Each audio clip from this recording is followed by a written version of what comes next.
Hello, everyone. Welcome to the ICFJ Global Health Crisis Reporting Forum. My name is Paul Adepoju, and I'm thrilled to welcome you to today's webinar on development journalism, Asia Pacific, and COVID-19. If you are joining us from Zoom today, please submit your questions on the Zoom chat, which you'll find in the menu options below. And if you are watching from Facebook live stream, please post your questions in the comment below the video.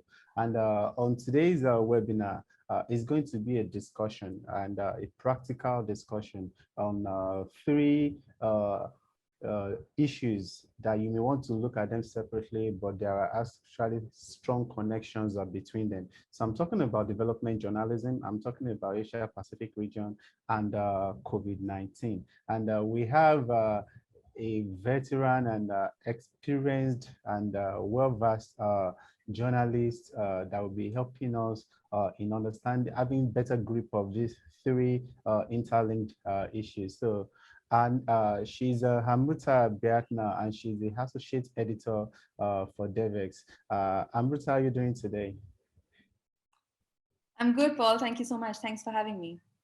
I'm really happy to be having this conversation with you because Amruta represents, she's from a media organization that I'm also part of, so which is Devex. Devex is a development organization that promotes and informs the general public regarding what is happening in the development ecosystem. And the development ecosystem is quite vast, and for some journalists, it's actually difficult to wrap their hands around what development journalism truly means without seeing it in the light of other types of journalism. But as we go on today, in the course of this conversation, you are going to really have a better understanding of what development journalism is. So I think I would like to start with the first question I would like to ask Amruta is, how did you personally discover development journalism? Right. So I would say that, I always wanted to be a journalist. Out of college, I, started working in a newspaper when I was a mainstream newspaper here in India called The Hindu. And I was reporting on, basically everything, right? Like I was doing crime, I was doing some art and culture. I was also doing a lot of political reporting.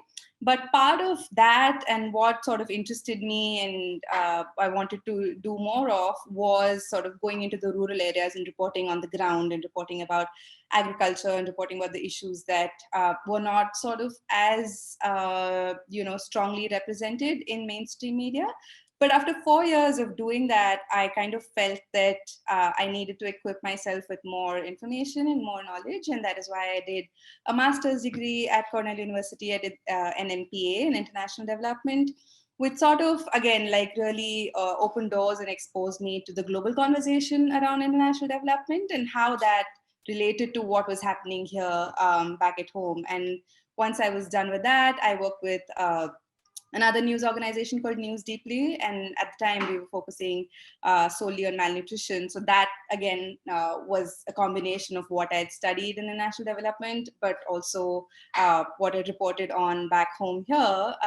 And after that, when I was looking for newer opportunities, I came across Devex. And Devex is just sort of, a perfect combination of journalism, but also looking at the development and humanitarian sector as a whole, which I think is, again, not very well represented in mainstream media. So it sort of felt to me like an opportunity where I could, use all my strengths, but also learn so much more.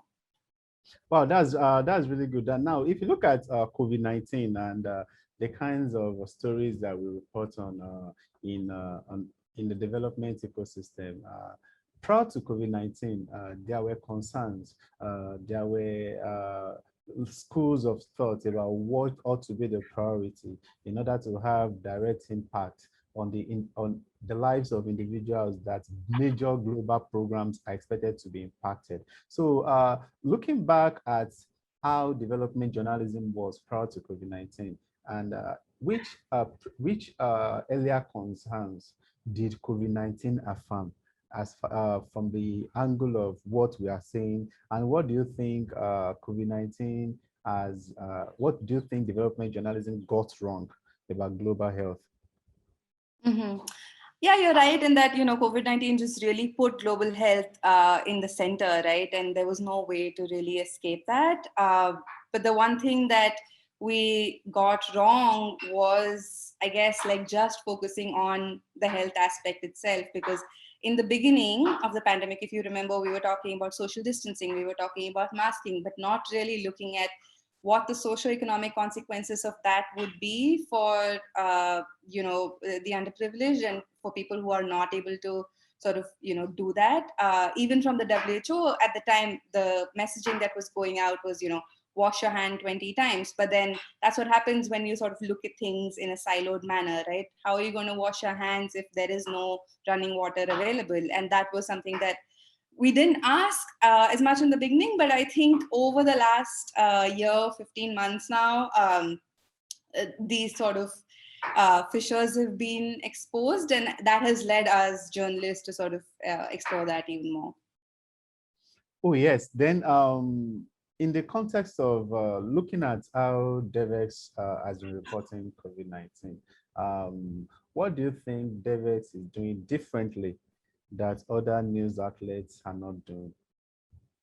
Right. So, to be really honest, when the pandemic started, for us as a organization that, already reported on global health, that reported on development and humanitarian efforts, it was quite a challenge because now everyone else was reporting on the issues that we thought were sort of our domain, and then the new challenge now was to sort of bring a Devex angle to the stories that were out there that needed to be told, but also add a perspective which would mean that our audience, which is mainly development and humanitarian practitioners and experts and academicians, would be benefited by and would use in their work.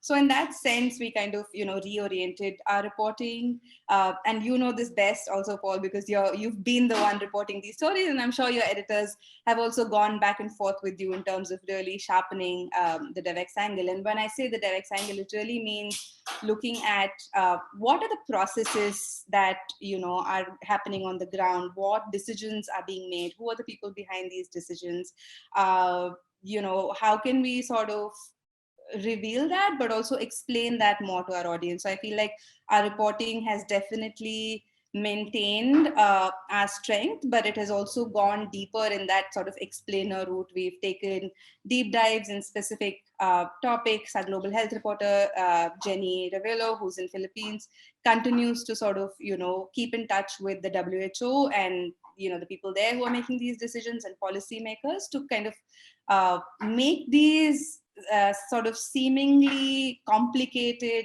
processes easier for people to understand. Yeah, one of the things I like about the Devex structure, especially getting the news across, is journalists like us, we just write the news, the stories. After the editing, it gets published. But that's not all for Devex. There are also avenues to disseminate the information, to get people informed, and especially the Devex audience, which is through the newsletter outlet, the newsletter format. And looking at the newsletter format, it used to be something that somebody would just put together and send out. But Devex actually has several lines of thoughts and several peculiar issues that respective newsletters cover. So in the context of journalism, in the context of this media organization, what does the newsletter aspect uniquely bring to further enrich the service and what the audience enjoys? So what is peculiar about newsletter and what does it contribute? Right. So, newsletters have, as you know, have become more and more popular the last few years. That's also because they occupy such a prime space in your inbox, right? And when you get a newsletter, it means that it's right in front of you. You don't have to do anything different. Like, I don't think there are many people who actually go on the Devex site looking for news. They get it either from social media or from the newsletters. And that is why expanding newsletters has been a big priority for us. This year, earlier, we've launched Devex Checkup, which is a newsletter that I co-write with Jenny, and that focuses on global health. Just last week, we've launched Devex Invested, which is going to be looking at development finance. And I would say that this is the way that people consume news more and more, through extremely specific newsletters. At least that's the way I've been, just tracking my own consumption patterns. Right? I feel like if there is a newsletter that gives me very specific news, I'm bound to open that newsletter a lot more than a generic sort of New York Times newsletter, right? But even within New York Times, if it's like something specific to do with COVID, I would definitely open that. Yes, I still want to talk about these newsletters because we have journalists that are members of this firm, and they always are always seeking for new ways to enrich the experience of their readers. Now, so which approach do you think it's really, really realistic and delivers the best results? Is it to go for topical approach, or to go for issue approach, or when somebody is designing a newsletter, and you too, when you are putting these newsletters, I've seen newsletters that they will just put links to their stories, and that is it. So what do you think is really, really important to put into consideration when developing a newsletter for whichever media organization? Right. I think there's a couple of things that we should consider before really launching a newsletter. One is, who do you want your audience to be, and that really sort of brings the focus down to what are you actually going to say in the newsletter, right? Is your audience sort of busy executives who don't have time to read anything but they only want links? Then links is the way to go. I subscribe to a couple of, again, global health newsletter that are only links, and I don't really mind them. But then again, for example, with Checkup, what we tried to do was we tried to say, okay, what do we want our tone to be, and what do we want to convey? And we want to convey the fact that we are here watching news and watching global health sort of unfold around us and sort of bring a development perspective to it. So when you do that, you sort of need to have a narrative tone to it, right? And you need to have a connection with the audience where you're telling them something, where you're telling a story. And at the end of the day, the newsletter is honestly just another piece of writing that you're putting in front of your audience. So as with anything else, you need to decide sort of, what you want your audience to get out of it, but also what you want to get out of it. Is it engagement? Is it just providing information, or is it a combination of the two? Now, so many media organizations during the COVID-19 really, really struggled to quickly adjust to the reality that the pandemic has brought on board. And for instance, many conventional ways of doing things were actually challenged.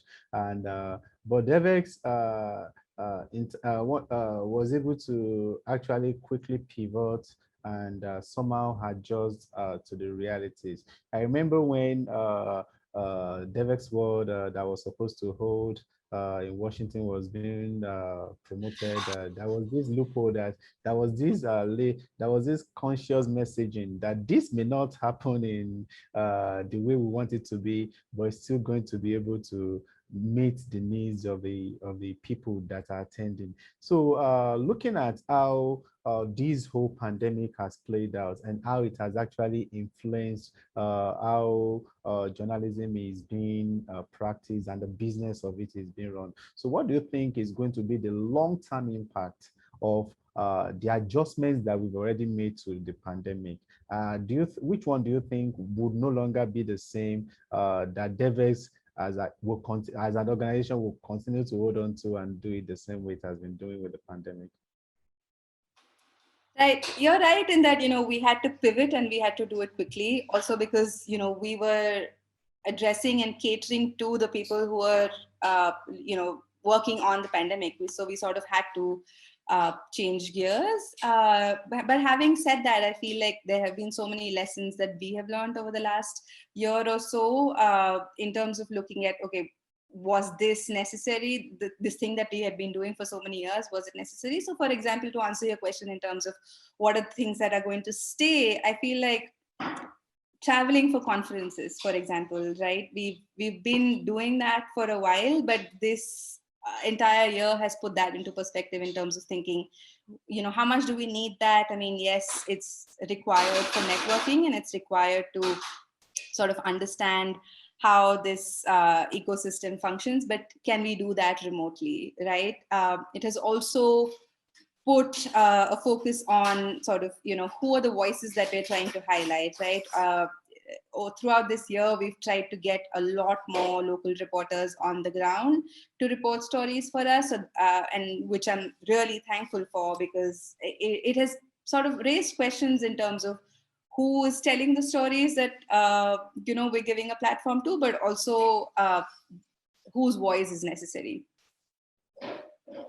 Oh yeah, that makes a lot of sense. So let's pivot a little bit from Devex to the to Asia Pacific. If you look at coverage, sometimes we know what is happening in the developed world, but for in many contexts, when they are talking about parts of the world that need vaccine, people automatically think they are talking about Africa only.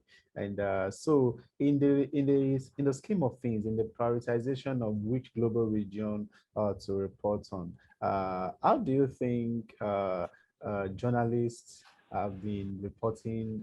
Are you satisfied with the coverage that the Asia Pacific region is having? Not just to you as a journalist, but from as someone that is from the region.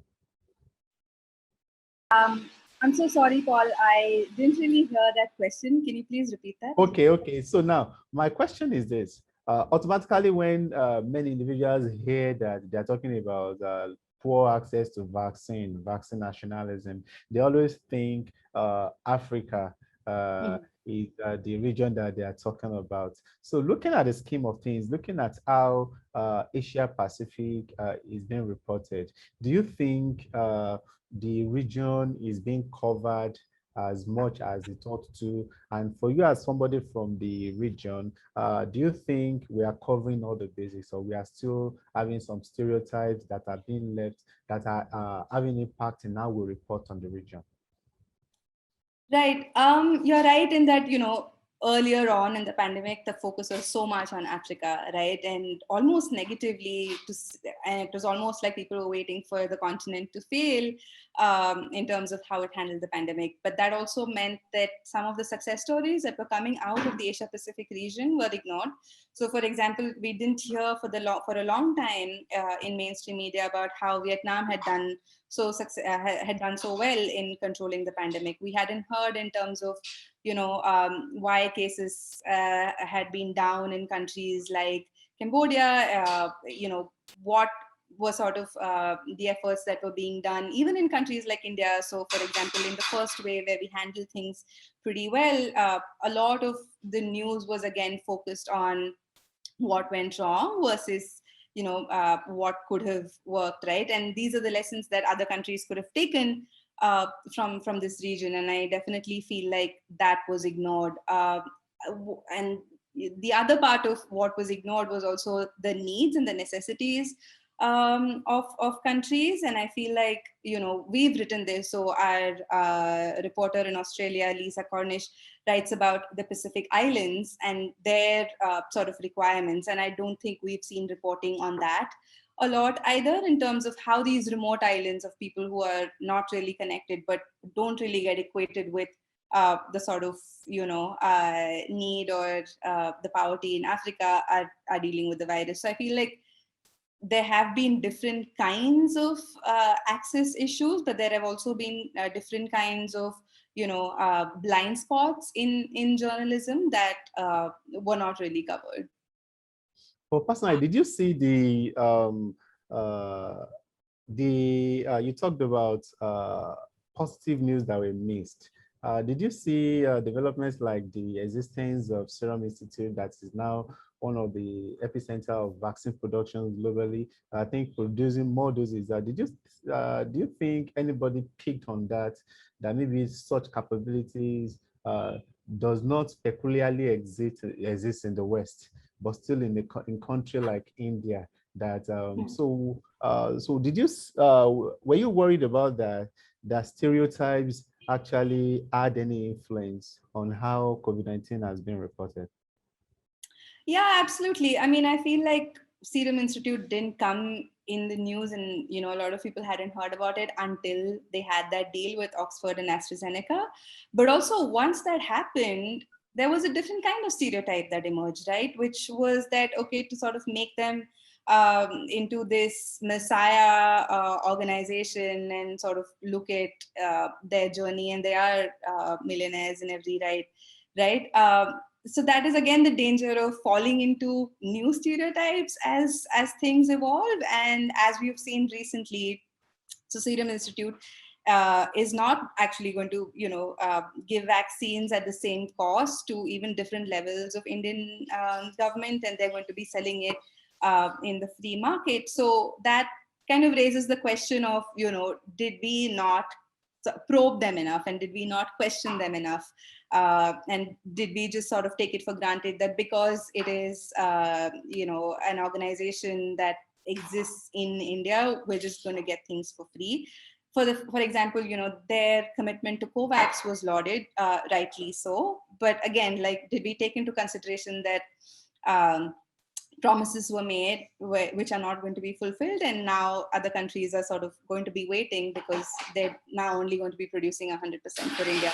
So I would kind of warn against that single approach and single story, even as we are looking for newer narratives. Yeah, you're very right. But I still think when the pandemic met the rest of the world, I think most of the parts of the world unprepared. So it was as if, just like the other aspects, other ways of life, everybody was learning in real time what to focus on to shift attention elsewhere too. So let's talk about vaccine reporting, especially locally in India and other parts of the region that you are aware of. Initially, we were told where the major concern was about people not accepting the vaccine hesitancy. But as I've seen here in Nigeria and in several other African countries, where this news about hesitancy was actually generated a lot, these countries are already running out of doses, even though we reported that there could be concerns about vaccine hesitancy. So I don't know whether the situation is the same, and how do you think journalists can deal with ensuring that what they are reporting, even though the data that is made available to them, is a true reflection of what the people are actually dealing with, and not just something that is sample size of the people that may not be true representative of the current state of the people actually deal with? So I don't know whether you got my questions.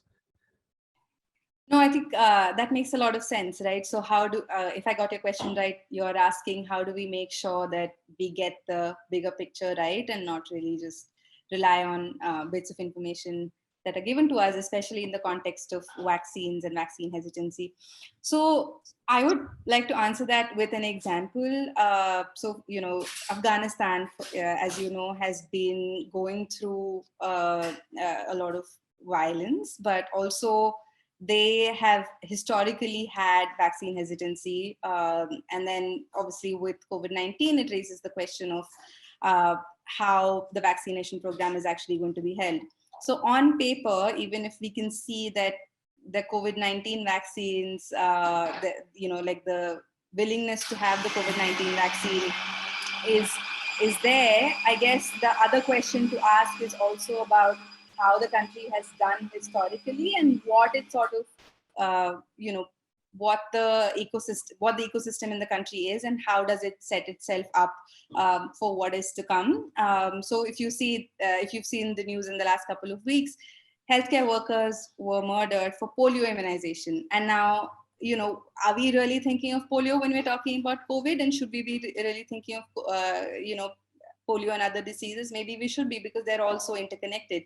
And that brings me back to what we were talking about earlier in terms of how journalists, we all are sort of, fall prey to it, that we look at very specific single stories and we are kind of guilty of just looking at things in silos. But to avoid, like you were asking, to avoid kind of missing the bigger picture, I guess one way to do that would also be to look at sort of aligned diseases, aligned, infrastructure, and sort of look at what is being done to sort of achieve the thing that's promised versus only looking at the figures and only looking at what the numbers tell us. Yeah, thank you. Now let's go back to development journalism. Let's go back to the fundamentals, because we have some people that are just joining us and they may have missed when you were talking about development journalism. So when you pick a story, when a journalist pitches a story to you, when you are editing a story, what are you looking for? What do you think must be the key elements and components of a story for it to qualify to be a development journalism piece? Right. So I guess the one thing that we are looking for at Devex is, what does this story tell about this specific problem in a way that no one else has told it before? And also, what does it say about global, if you're specifically looking at global health, but even more broadly, what does it say about the development organizations that are involved? What does it say about the development ecosystem? Right, that's really important, and how it links to a broader global question of, say, COVID and vaccine hesitancy, or even maternal health, or education broadly, right? So how does a local issue link to a global issue, but also what is the angle that you're bringing that sort of sheds light a little bit more on how the process works or doesn't work. Oh yes, somebody is asking, how does David Ovita is asking, how can one journal contribute to Devex? You want to say anything regarding that? Yeah, sure. I mean, you can always write to me. So the way that Devex is sort of divided is that we're a really global team. I'm an associate editor for Asia Pacific. We have an associate editor for Africa, and we have one for the US and Europe. So we're sort of divided regionally, but we all look at similar issues. And Paul, as as editors, we also sort of collaborate. So if I have a story, let's say if I have a pitch from Nigeria, I'll be sure to share it with other editors, and we sort of talk about it and discuss pitches regularly. So that's one way. You can also write to editor@devex.com to sort of share your ideas.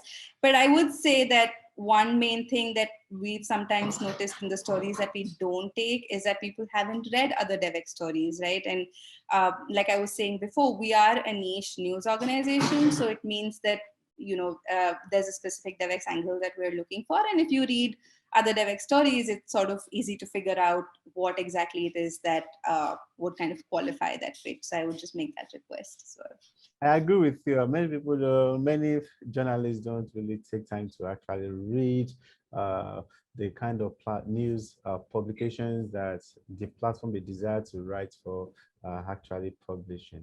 And I think for somebody that really wants to write for a platform, you have to be a good reader of that particular platform. You have to be familiar with what they publish. You have to be familiar with their style of writing, and that can only happen when you've dedicated time. You've set time aside to actually read thoroughly what this platform has been able to do.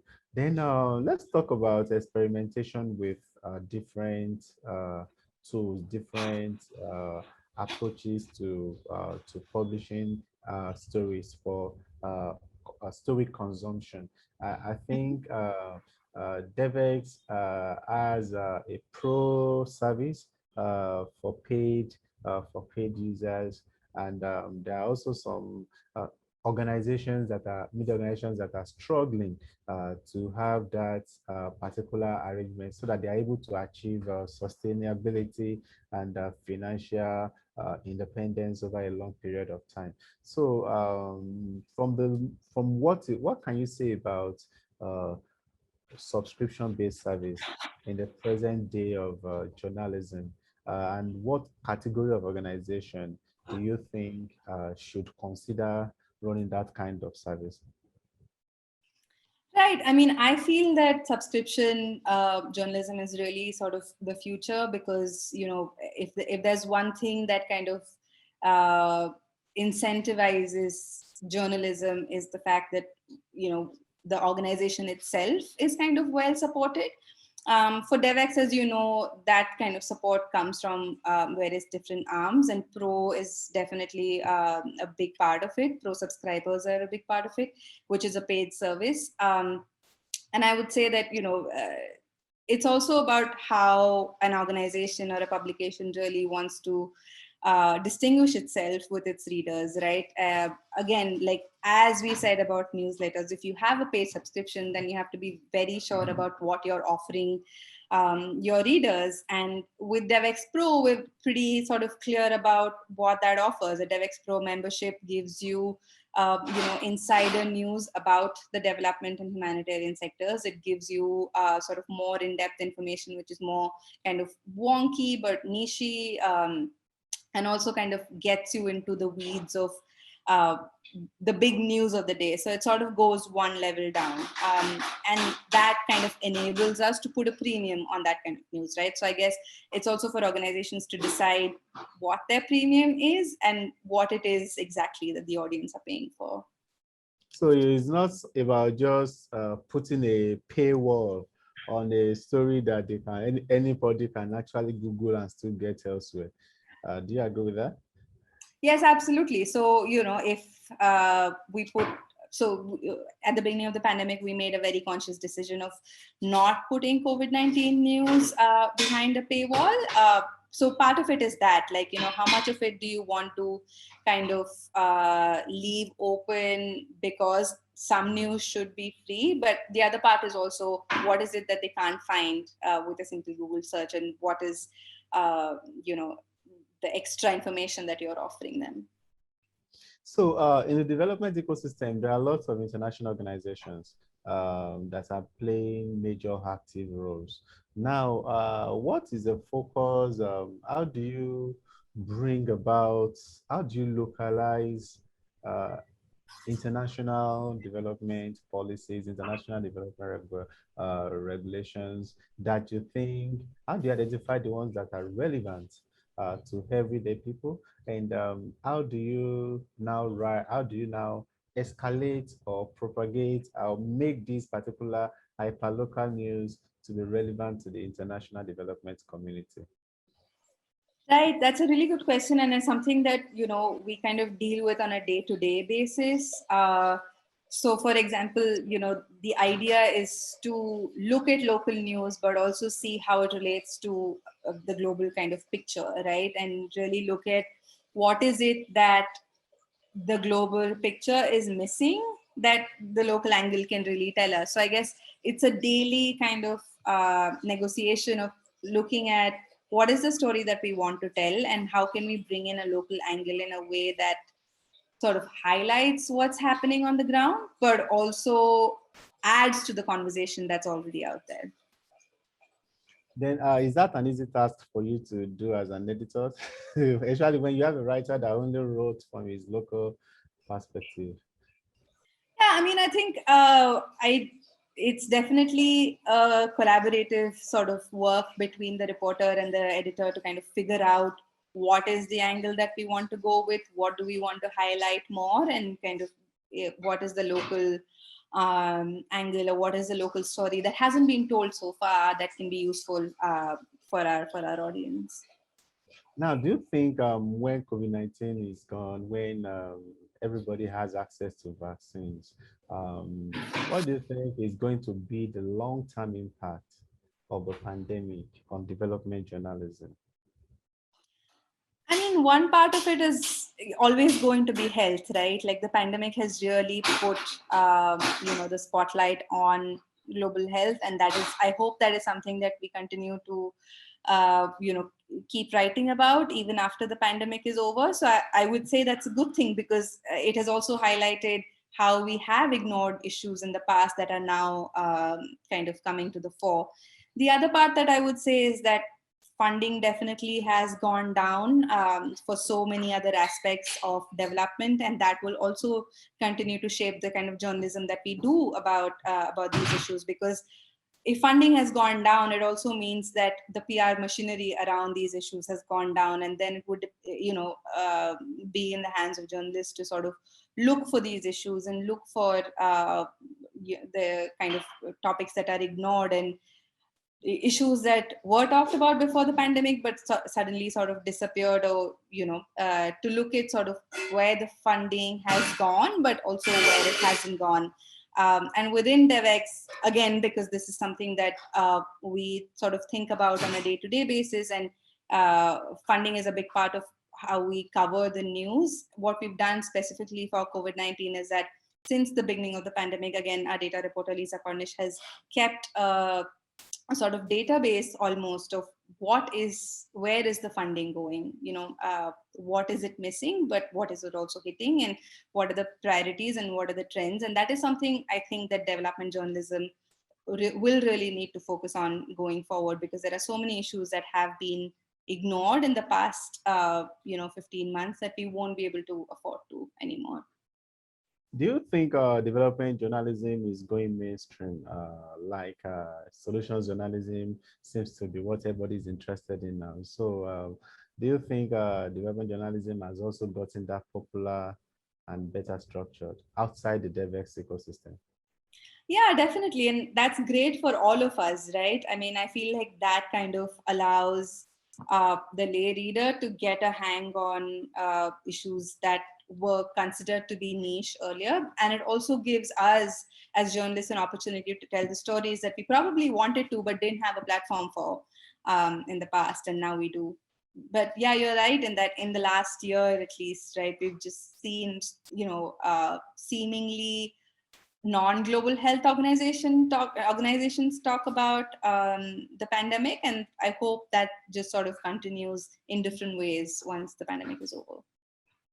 Then still on the pandemic, so what do you think is the key, the missing section in terms of how the pandemic has affected countries like India, and that you think can actually influence journalists elsewhere in terms of issues that they can still focus on in their COVID-19 reporting? Because sometimes it seems as if journalists are experiencing COVID fatigue, approaching the same story from the same perspective. So what do you think, what insights from Asia Pacific do you think can also be very, very relevant and applicable for journalists that are looking for new ideas in other parts of the world? Right. So, I mean, I would say that the stories are really kind of out there. It's kind of a matter of, the angle that you're taking and the perspectives that you're looking from. So in terms of vaccines, for example, I feel like the story for many weeks and months now is going to be about how successful vaccinations have been, and what can we do to sort of keep encouraging that. But then also looking at the Asia Pacific region, the story that has been ignored is how it's affected livelihoods, right? How it's affected migrant workers, how it has affected refugees. These are the stories that we haven't really told in the full sort of capacity. So I would say that as the pandemic sort of unfolds and as the situation evolves, it's also really important to look at the stories that we didn't think were quite development or COVID related stories, but end up being so anyway. Yes, so you are very, very correct. And so when we look at the Asia Pacific region, and the fact is that there is a lot of issues outside of COVID-19 that the area is also struggling with. And so how do you think non-health issues that have impacted COVID-19, and do you think journalists are actually seeing the connections among these issues that are among the issues that have nothing to do with the health sector, but is actually now having significant impact on COVID-19 response? Yeah, you're absolutely right. And there have definitely been issues like that, right? To take the example of Sri Lanka, for example, I'm not sure if you followed, but for almost a year since the pandemic began, Sri Lanka was not allowing burials for Muslim sort of victims of COVID-19 because they thought, without any evidence, that burials would sort of contaminate the ground and the groundwater in some way. So for almost a year, people had to see, their relatives being cremated. And this is something that comes to the fore, and this is something that exists in Sri Lanka, that has existed in Sri Lanka even before the pandemic. The Muslims have felt, sort of discriminated against, and there is a minority rights issue, right? But we didn't really see that. So that is one way in which an issue that is not connected to the pandemic really affected the pandemic response. And we kind of didn't highlight that earlier because Sri Lanka is a small country. The numbers were pretty low. It didn't seem to make its mark on sort of like the global scale of the injustices that were happening. But again, like, this is something that has existed in the region. And the fact that India, being a stronger neighbor, didn't really say anything also shows what their diplomatic ties have been like, and how that again in turn affects the pandemic response. So what about getting relevant local sources to explore the intricacies of these peculiar local issues and the pandemic, and so in those particular areas? So has it been easy since the pandemic began to get local sources to talk to? Right, absolutely. I mean, like you were asking earlier, I feel like the pandemic has really highlighted the need for local experts who understand the context of the place, and who can put, what is happening on the ground in the perspective of, what is happening globally. And that kind of also brings me to this conversation of decolonization in COVID-19. And I don't think we as journalists are sort of exempt from that conversation at all. And we are guilty of that all the time. But what the pandemic has really done has also to show us that these people exist on the ground, and they can be reached out to, and we don't really need to be there all the time to kind of get these stories. And the fact that they are contributing to the story only makes it richer in so many ways.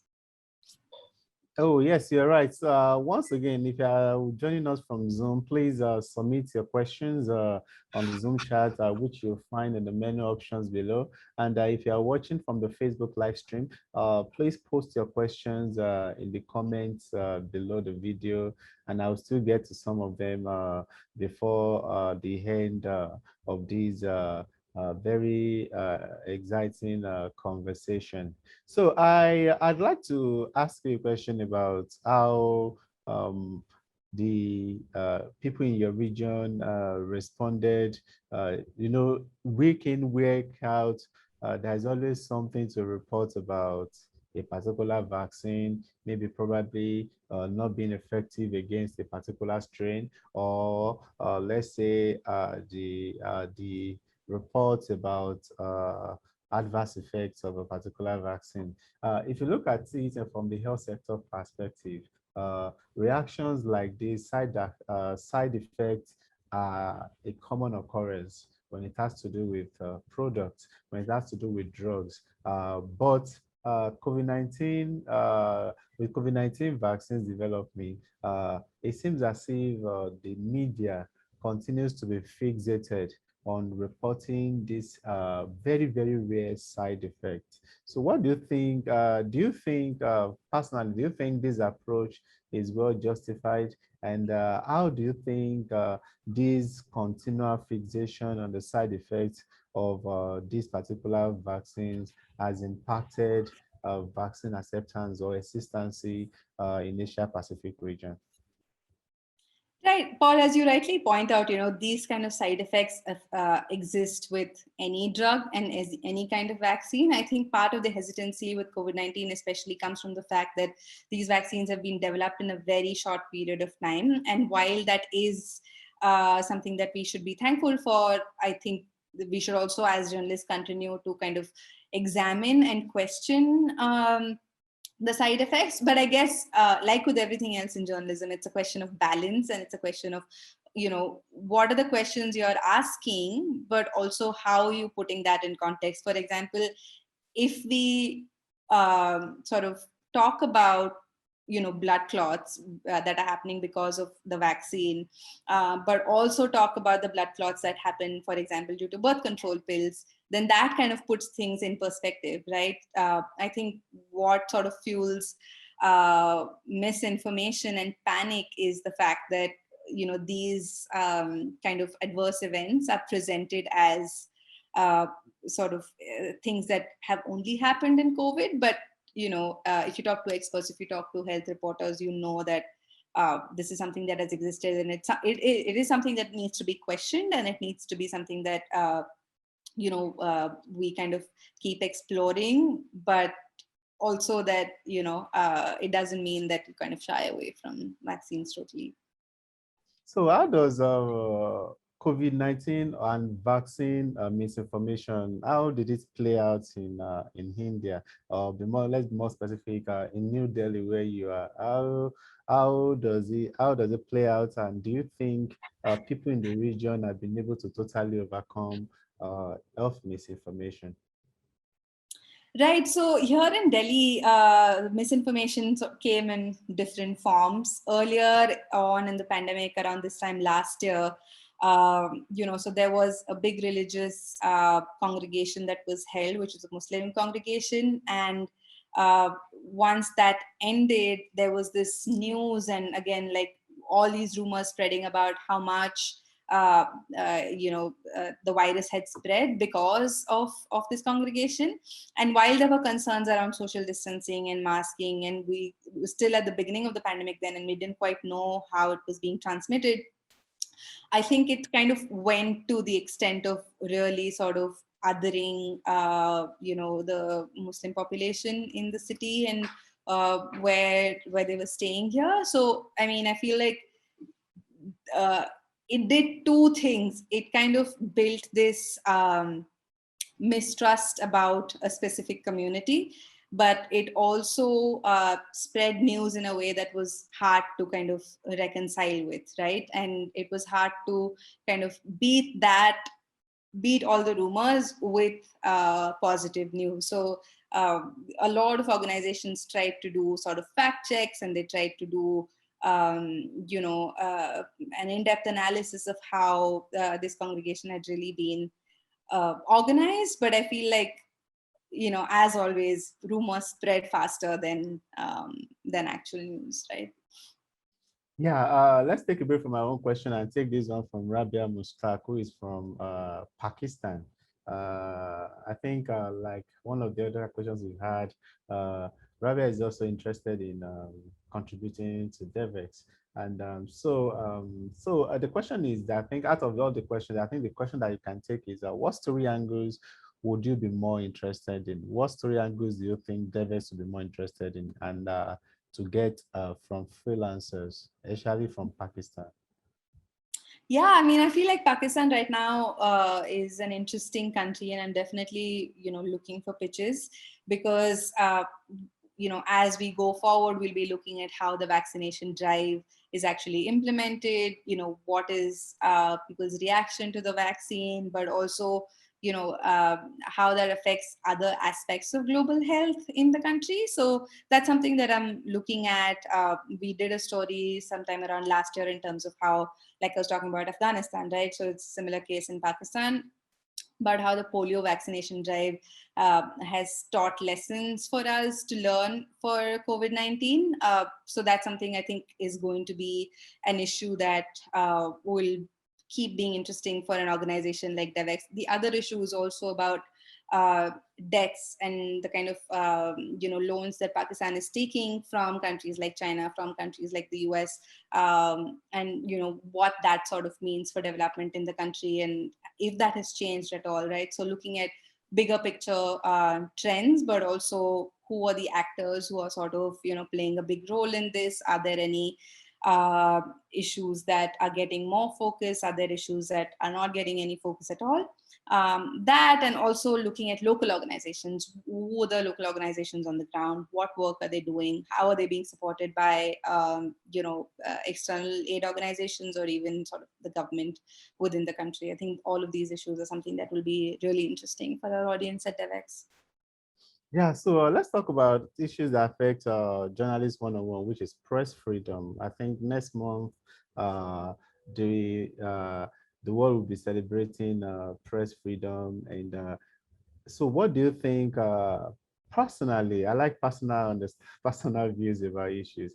Where do you think this region is regarding press freedom? Do you think the situation has improved in your particular region, or there are still gray areas that journalists in that region may be discouraged to report on?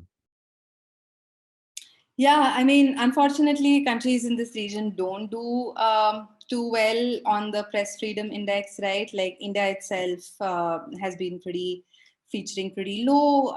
The fact that, journalists are threatened and kind of, not encouraged to do stories that expose inequalities, but also corruption is something that, we kind of struggle with on a day-to-day basis.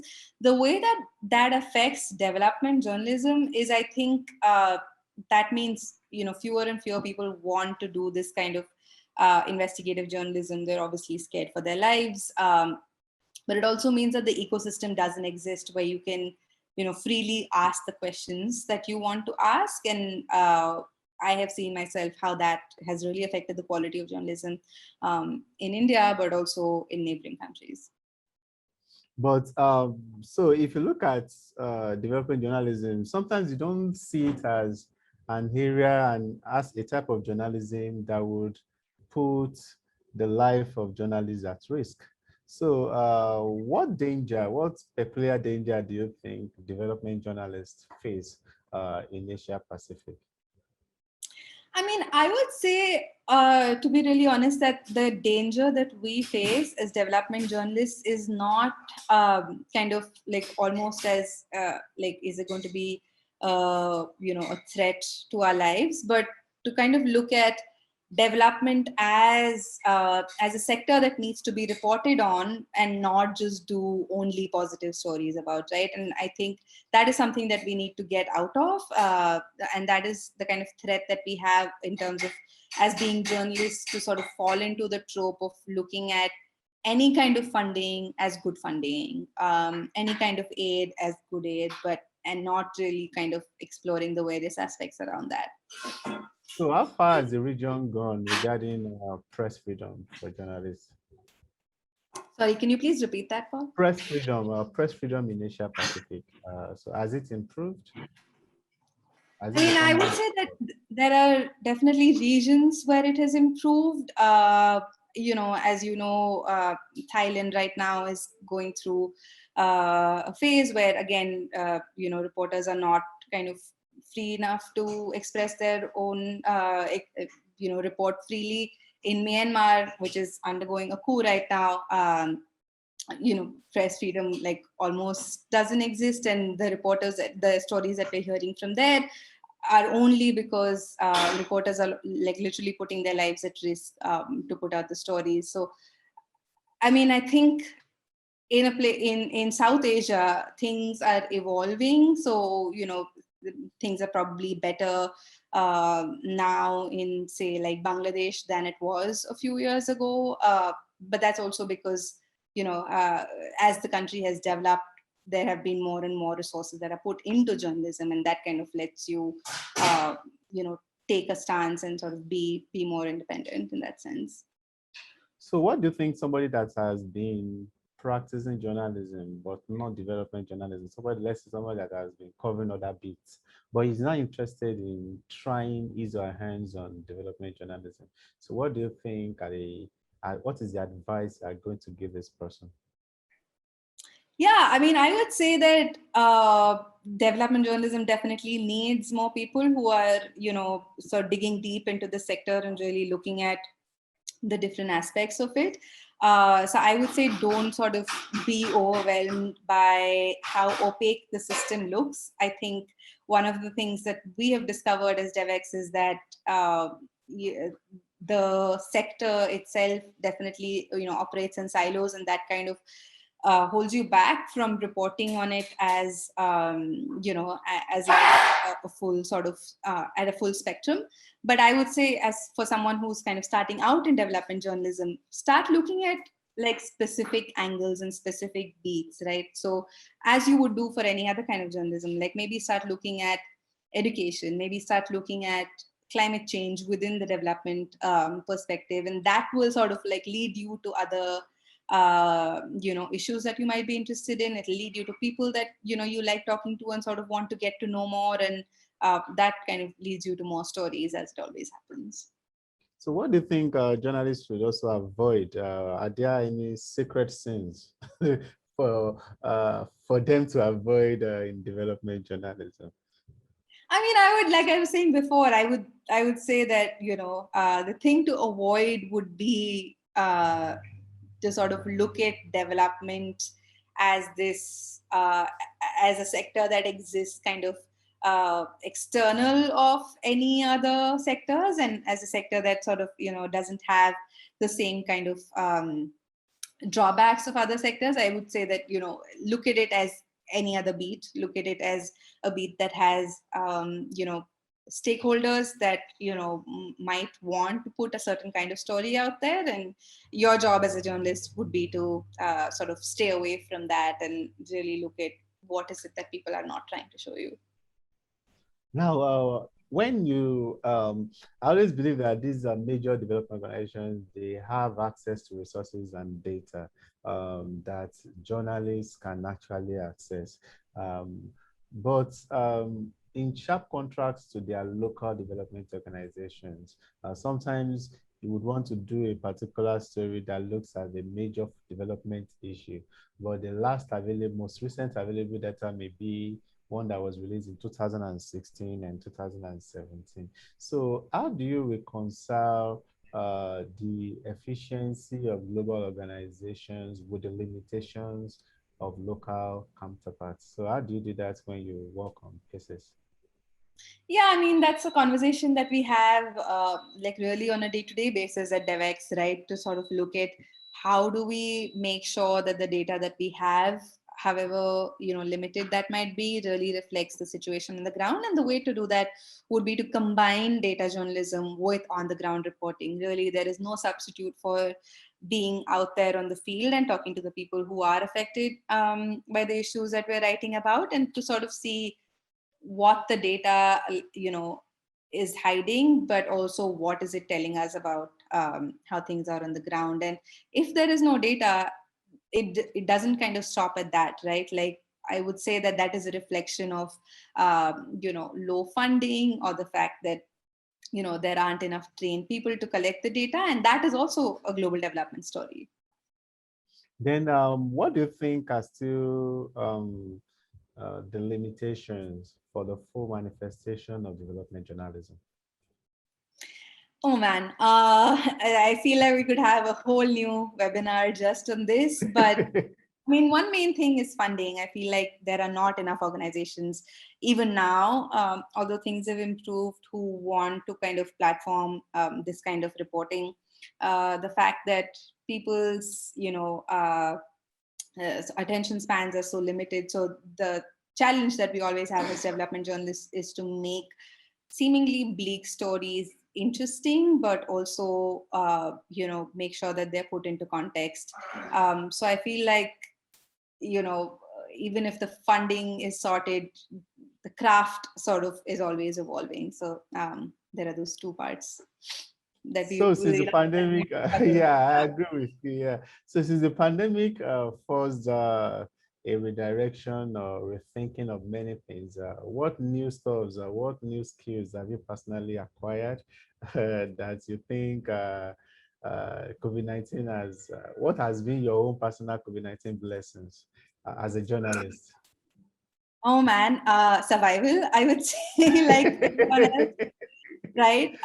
Just sort of trying to focus and trying to get things done when things around you are collapsing is, I think, an achievement of its own, and we don't really credit ourselves with that as much as we should be. But apart from that, I would say that I have learned, just how much work that healthcare workers put in on the ground, right? And really sort of having these conversations almost every day with healthcare workers, it has sort of taught me about the processes that happen and sort of like the challenges that they have. And that's something that I would have not done had it not been for the pandemic. So I would say that, learning about them has been a blessing.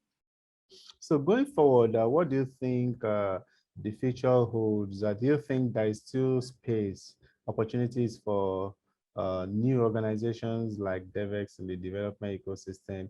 And what do you think is next for organizations like Devex? And for you as a personal development journalist, what do you think are the next steps, the next frontiers to be looking at in this space? Yeah, I mean, I think the space has definitely opened up. We've seen, like I was saying before, organizations that never reported on global health have been doing more and more so far. And, the fact that there is an audience for it means that there is a market for it. So I'm hoping that more newer organizations will come up. At Devex, the next step is to sort of, keep exploring these newer verticals. Like I was saying, we've done health so far, we've done development finance, we have new kind of offerings kind of being planned as we speak. For me personally, I would say that the last year has really taught me that I am passionate about global health, and this is something that I want to keep doing more of. I know that it's a tightrope walk, especially when you are not in the US or the UK, right? So when you're kind of out in the field, as they say, about not being too niche and not being boxed as a certain kind of a reporter. But I feel like the last year has really taught me that, if there is value in kind of going super deep in a specific issue, and that for me happens to be global health, and I wouldn't have realized that had it not been for the pandemic. So I would also say that I'm excited about reporting on health beyond COVID. I can't wait for it to be over, but the fact that it has sort of opened up this opportunity has been pretty enlightening. Yeah, I agree with you. I think personally too, I think the pandemic made me realize that I chose the right bit to be covering in global health. It's Yeah, and always thank you so much for your inspiring. work. All your stories have been really insightful. Oh, thank you. It's really, really inspiring to see what is actually happening on the front line. And I personally believe that many journalists are going to also embrace global health at the end of the pandemic. We've already run out of, we've overshot our time. So I think it's better if we begin to wrap up. So I really want to thank you so much for joining us today, Amruta. I'm really appreciative of your efforts, your insights on these issues that we've extensively discussed. And I know that it's an unending conversation about development journalism, because I always see development journalism as an evolving type of journalism, that new things, as we've seen in COVID-19, would continue to expand the frontiers of the practice. So, which is actually something that is exciting and is actually important, and is future proof for every journalist to try his or her hands on. And so I hope this for our journalists following this webinar from the various platforms. I hope this webinar has helped inform you better on the topic of development journalism. You've also had a clearer perspective of what is happening in the Asia Pacific region, and of course, COVID-19. Whether you are a journalist, whether you are a media entrepreneur, whether you run a media organization, there is something in the conversation that we've had today that should have benefited you. And for journalists, I also hope it has helped inspire potential new angles for stories. And generally, if you're not a member of the ICFJ Global Health Crisis Reporting Forum yet, I encourage you please find the group on Facebook. Just search for ICFJ Global Health Crisis Reporting Forum. And for more information about the forum, please visit www.icfj.org. And if you would like to access journalism resources on COVID-19, please check out the International Journalist Network at www.ijnet.org. And please don't forget to fill out a survey that is coming to your inbox after this webinar, because ICFJ would love your feedback to improve programming for this series. Amruta, do you have a last word for participants today? I mean, all I would say is that, development doesn't sort of exist in a silo. It's everywhere. It's out there. So these are the stories that need to be told, and I hope the journalists listening today have learned something out of this conversation. Yes. And thank you so much for having me.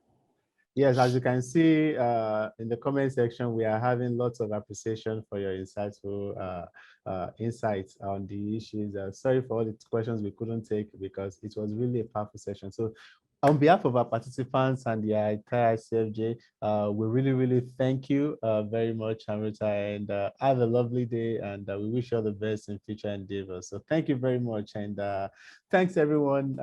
We are out in 5 seconds. So 5, 4, 3, 2, 1. So bye and have a lovely day.